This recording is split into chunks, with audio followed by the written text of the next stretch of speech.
Hi everyone, welcome to Outdoor Ed with Mary. This week's topic is living versus non-living things.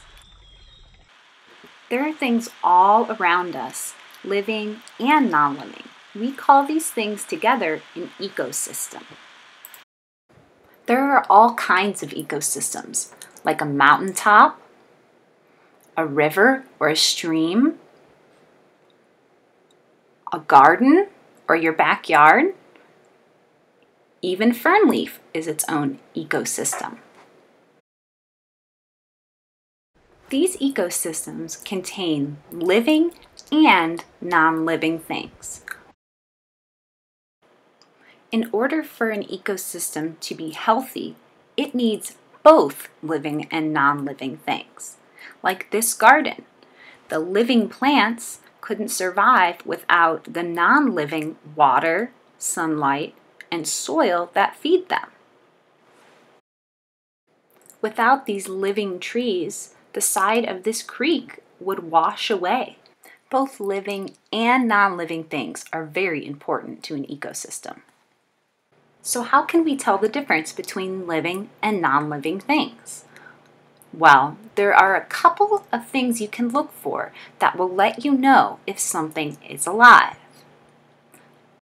For example, living things move. They respond to their environment. Living things also grow and change. This video is sped up super fast so you can see how a rose changes over the course of a whole day.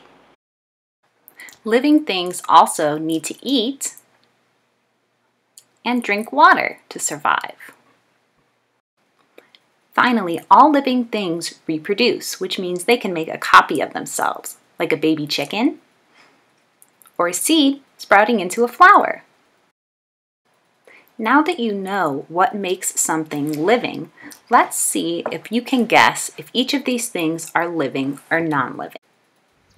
What about this kitten? Is it living or non-living? If you said living, you are absolutely right. This cat can move and respond to its environment. It's going to grow and change. This kitten eats and drinks water. And someday this kitten could have kittens of its own. Good work. What about this kitten? If you said non-living, you're right.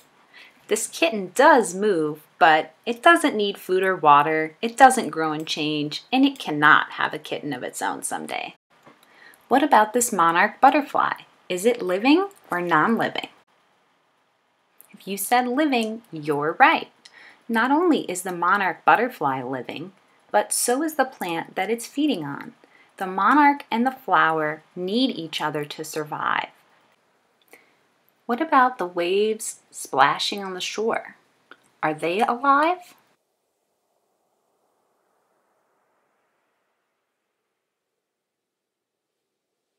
If you said no, they're non-living, you're right. Even though these ocean waves move, they're not alive. But they are still very important to the ecosystem. Without the water, all of the life that lives in the ocean, the fish, the plants, they wouldn't be able to survive. So just because something is non-living doesn't mean it's not very important. Now it's time for this week's Eco Challenge. Each week, I will be giving you one challenge to try and do outside. This week's Eco Challenge is to see how many living things you can find on one walk. You can walk around your backyard, a park, or even go on a hike. Look for evidence of living things, like this animal hole.